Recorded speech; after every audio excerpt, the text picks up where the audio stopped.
What is the meaning of economy? અર્થવ્યવસ્થાને ગુજરાતી ભાષામાં અર્થતંત્ર પણ કહેવાય. અર્થતંત્ર અને અર્થવ્યવસ્થા બે સમાનાર્થી શબ્દ છે. હાલો જામી પડો. લખ્યું?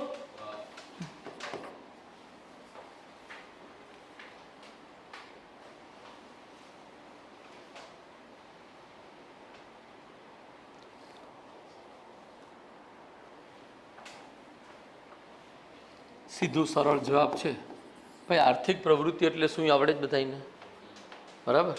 કોઈ નિશ્ચિત પ્રદેશમાં થતી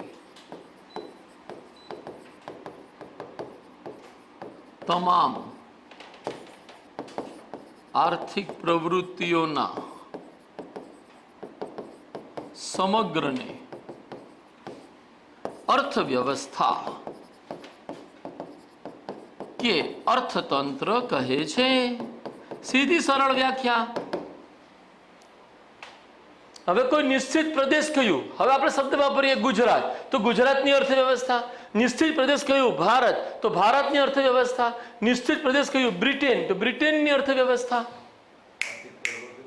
સમગ્રને ઓવરઓલ એક્ટિવિટીઝ આવી ગઈ. માની લો ગઈકાલે 5,000 કરોડનું ડ્રગ્સ પકડાયું. That is also an economic activity. એ પણ એક આર્થિક પ્રવૃત્તિ છે, કારણ કે માંગ અને પુરવઠાના સંદર્ભથી જોડાયેલ છે. હવે માંગ ન હોત એટલે પુરવઠો હોત નહીં. કોક નશો કરી રહ્યું છે, એમને પકડો અને એમને સાચી દિશામાં લઈ જાઓ, જેનાથી એનું જીવન ટકી રહે સ્વસ્થપણે. મારા બાળકો, આ વાત ક્લિયર થાય? હવે આપણે બે ઉદાહરણ લખી લઈએ. દાખલા તરીકે ભારતનું અર્થતંત્ર, અમેરિકાનું અર્થતંત્ર. તો એક નિશ્ચિત પ્રદેશ બોલીએ છીએ આપણે જ્યારે આવું બોલીએ ત્યારે અર્થતંત્ર વગેરે. ભાઈ આમાં કઈ વ્યાખ્યામાં નવું લાગ્યું? એકદમ સિમ્પલ, દરેકે દરેક શબ્દ સમજાય છે. ઓકે.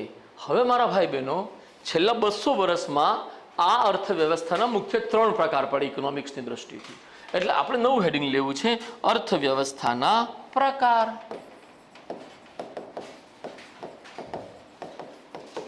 મુખ્ય 3 પ્રકાર મારા બાળકો. પહેલો પ્રકાર મુક્ત અર્થવ્યવસ્થા, બીજો પ્રકાર આયોજિત અર્થવ્યવસ્થા, અને ત્રીજો પ્રકાર જે આપણે રાખ્યો છે મિશ્રિત અર્થવ્યવસ્થા. સેટિંગ પડે છે બાળકો? ચાલો મુક્ત અર્થવ્યવસ્થામાં 2 લાઈન લખીએ. આ ત્રણેયમાં 2 લાઈન લખીએ એટલે આની વ્યાખ્યા થઈ જશે પૂરી.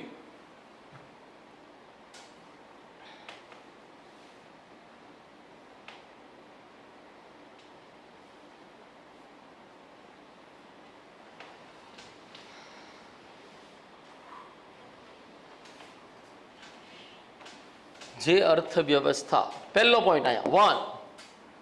છોકરાઓ બધું સમજાઈ રહ્યું છે? ઇકોનોમી જેટલું સરળ બીજું કંઈ છે જ નહીં. કેમ? તો કે મામલો મનીનો છે, અને મની તો अपना सपना है मेरे भाई. तो इससे अधिक इसी दुनिया में होगा क्या? આપણો ઇન્ટરેસ્ટ લેવલ બહુ હાઈ રાખવાનું. કેમ? તો કે अपना सपना મની મની. ભાઈ છે કે નથી તમારું બધા? કે સાધુઓ છો બધા? સાધુ સંતો હોય તો પીએસઆઈ પર શું કામ બનો છો? ઓકે. નંબર 1 મારા બાળકો લખો. જે અર્થવ્યવસ્થા બજારના આધારે સંચાલિત થતી હોય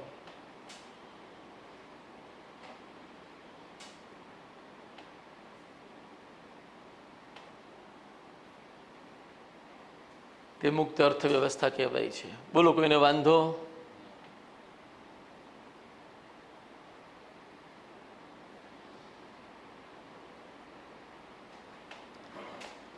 આવી અર્થવ્યવસ્થામાં માંગ અને પુરવઠો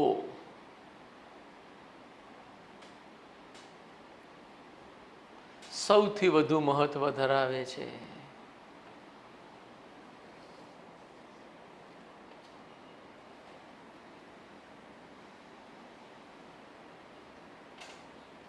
માંગ અને પુરવઠો સૌ બધું બનાથી નક્કી થશે. Demand and supply. Point number 2 એની અંદર જ આ અર્થવ્યવસ્થામાં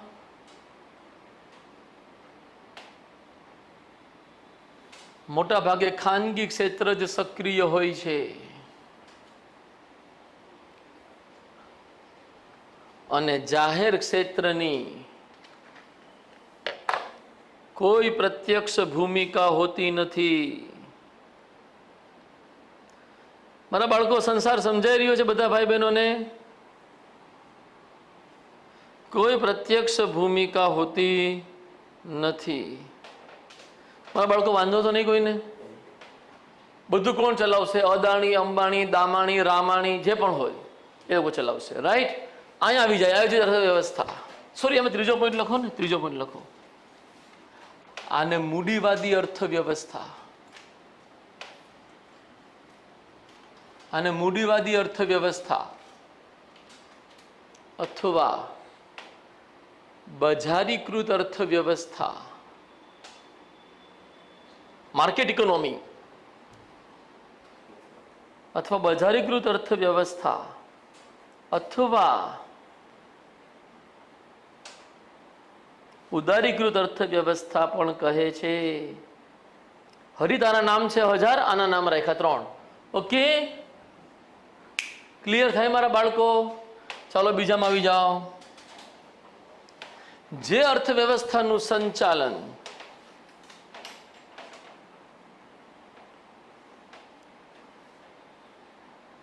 રાજ્ય, કૌંસમાં લખો સરકાર. આપણે રાજ્યની વ્યાખ્યા બંધારણમાં કઈ રીતે ખબર છે? રાજ્ય એક સાર્વભૌમ સંસ્થા છે. રાઈટ? સંચાલન રાજ્ય, કૌંસમાં લખો સરકાર દ્વારા થતું હોય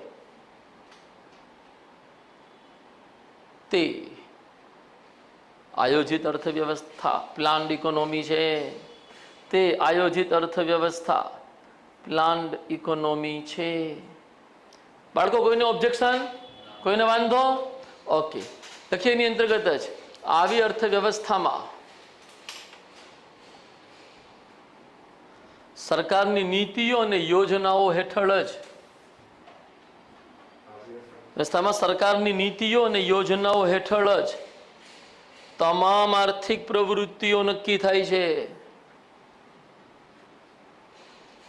તમામ આર્થિક પ્રવૃત્તિઓ નક્કી થાય છે. ભાઈ, તમામ એટલે કેટલી? ભાઈ, આપણે વાત કરીને મૂળમાં તો 4: ઉત્પાદન, વિનિમય, વહેંચણી અને ઉપભોગ. યાદ આવે બધા બાળકોને આવું કંઈક મેં બોલ્યો તો હમણાં? ઓકે, પોઈન્ટ નંબર 2 એમાં ને એમાં, આમાં પોઈન્ટ નંબર 2 લખ્યો તો ત્યાં 2 કરી નાખ્યો તો જેટલામાં આવ્યો વાંધો નહીં, આમાં લખવું જ. આપણે મારો મૂળ આશય છે. નેક્સ્ટ પોઈન્ટ, જેનો જે આવતો હોય તે લખીએ. આવી અર્થવ્યવસ્થામાં જાહેર ક્ષેત્રની જ મુખ્ય ભૂમિકા હોય છે. ભાઈ, જાહેર ક્ષેત્ર એટલે સરકાર થઈ ગયું, સમજાય બધાને? જાહેર ક્ષેત્રની જ મુખ્ય ભૂમિકા હોય છે તથા ખાનગી ક્ષેત્રને કોઈ મહત્વ હોતું નથી.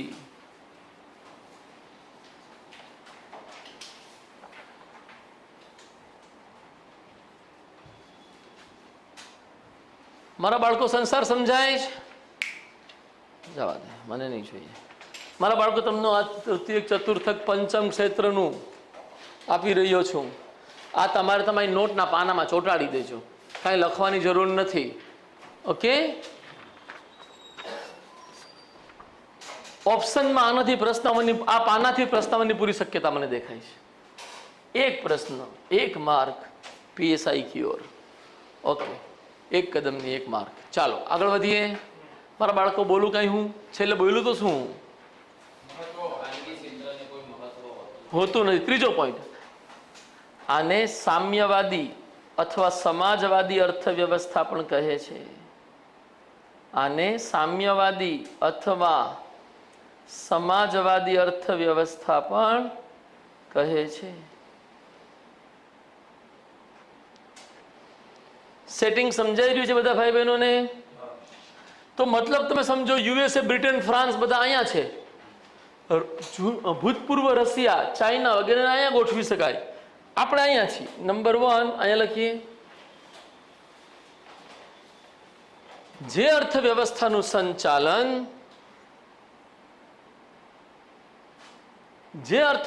મિશ્રિતમાં લખીએ છીએ, જે અર્થવ્યવસ્થાનું સંચાલન રાજ્ય અને બજાર બંને સાથે મળીને કરે.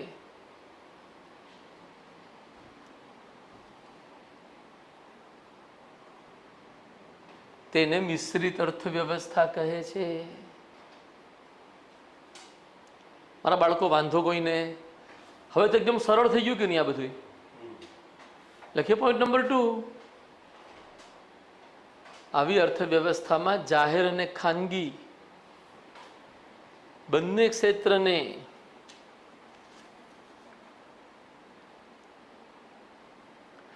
ક્ષેત્રને જરૂરિયાત મુજબ વધુ કે ઓછું મહત્વ અપાય છે. જરૂરિયાત મુજબ ક્યાં રહી ગયો મારા વાલા? એ બંને ક્ષેત્રને જરૂરિયાત મુજબ વધુ કે ઓછું મહત્વ અપાય છે. આ વાક્ય ગળે ઉતરે.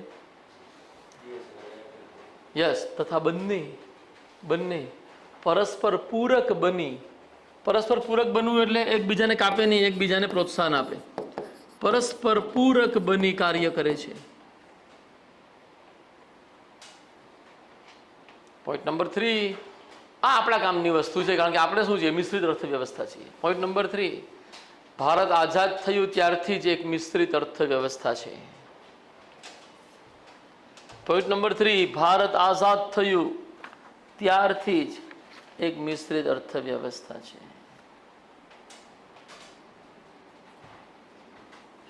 ચાલો સેટિંગ પાડીએ. ભારતમાં મિશ્રિત અર્થવ્યવસ્થા યા મિશ્ર અર્થવ્યવસ્થા પણ કહેવાય. જાહેર અને ખાનગી હોય મિક્સ થાય એટલે શું થઈ ગયું? મિશ્રિત. ખાલી જાહેર હોય તો શું થઈ ગયું? આયોજિત. ખાલી ખાનગી હોય તો શું થઈ ગયું? મુક્ત. પણ એ મુક્તનો અર્થ શું ખબર છે? સરકારના નિયંત્રણ અને પ્રતિબંધ અને દખલગીરી ન હોય એને મુક્ત કહેવાય. સરકારના નિયંત્રણ, પ્રતિબંધ અને દખલગીરી હોય તો એને આયોજિત કહેવાય. અને સરકારના નિયંત્રણ, પ્રતિબંધ અને દખલગીરી પણ હોય અને ક્યાંક આવી દખલગીરી ના પણ હોય એને શું કહેવાય? મિશ્ર કહેવાય. સેટિંગ ક્લિયર થાય? ભારતમાં મિશ્રિત અર્થવ્યવસ્થા 2 ભાગ. 1950 થી 1990, 1991 થી અત્યાર સુધી.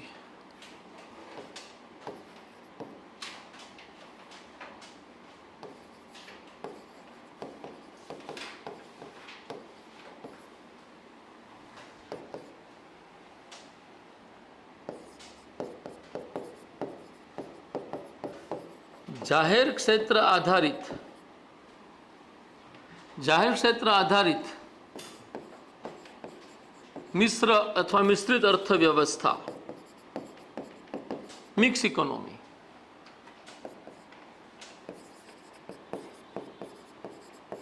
આ સમયમાં જાહેર ક્ષેત્રને વધારે મહત્વ અપાયું અને ખાનગી ક્ષેત્રને ઓછું મહત્વ અપાયું.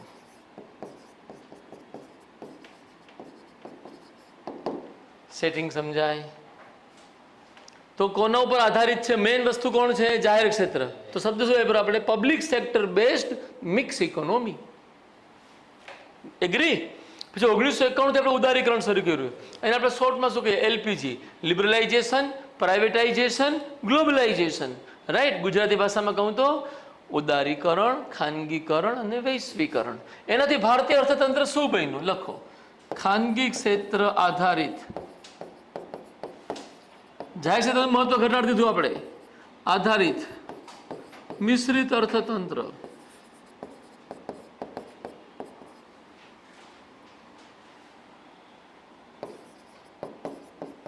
આ સમયમાં એલપીજીની પ્રક્રિયા દ્વારા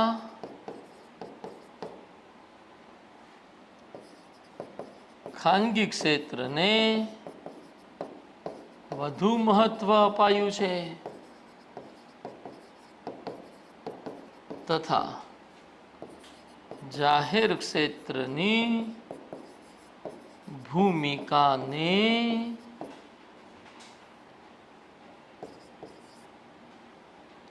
સીમિત બનાવવામાં આવી છે. સીમિત એટલે નેરો.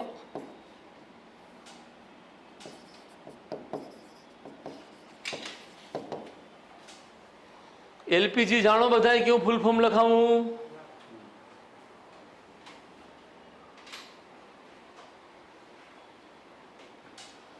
મારા છોકરાઓ, 1991 પછી ભારત મુક્ત અર્થતંત્ર તરફ આગળ વધ્યું કે આયોજિત અર્થતંત્ર તરફ? 1991 પહેલા મુક્ત તરફ આગળ વધતું હતું કે આયોજિત તરફ? મગજમાં ક્લિયરિટી આવે? આપણે શું કર્યું, ઓલા બે મુખ્ય પ્રકાર હતા ને એને મિક્સ કરી નાખ્યા અને આપણી જરૂરિયાત મુજબ ક્યારેક આપણે ખાનગી ક્ષેત્રને વધારે મહત્વ આપી રહ્યા છીએ, ક્યારેક આપણે જાહેર ક્ષેત્રને વધારે મહત્વ આપી રહ્યા. બેસિક અન્ડરસ્ટેન્ડિંગ આવી ગઈ. અર્થશાસ્ત્ર એટલે શું સમજાય, અર્થવ્યવસ્થા એટલે શું સમજાય, અર્થવ્યવસ્થાના પ્રકાર કેટલા સમજાય, અર્થવ્યવસ્થાની અંતર્ગત થતા ઉત્પાદનના સાધનો સમજાય, ઉત્પાદનના ક્ષેત્ર સમજાય. આ બધા શબ્દ સમજાય કે ના સમજા? હું બોલું આર્થિક પ્રવૃત્તિ તો તમને હવે યાદ રહેશે કઈ પ્રવૃત્તિની સાહેબ વાત કરી રહ્યા છે. ઓકે, ચાલો આગળ વધીએ, નવું હેડિંગ લઈએ.